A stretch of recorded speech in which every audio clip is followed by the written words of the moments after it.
Tukaj v župniji Raka smo začeli z dolgoročno pripravo na Božič, se pravi že na začetku adventa, s tem, ko smo malo preuredili našo cerkev, prenovili oltar, ga oblekli v vijolično barvo, ki je barva upanja.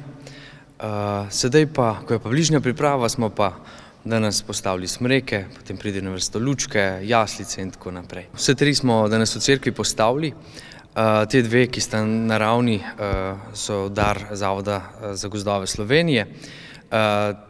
Tretja, tukaj je pa sicer umetna, je pa tudi dar od enega gospoda, ki nam je pa podaril zato, ker imamo družinsko katehezo in bo zdaj božična devetdnevnica in otroci bodo na tej božični devetdnevnici krasili to smreko in v bistvu tekmovali med seboj, kateri razred bo imel največ okraskov. To je najbolj pomembno, da otroci začutijo da jim pričaramo Božič, ker počasi se mi zdi, da se izrinja iz Božiča Boga, Jezusa.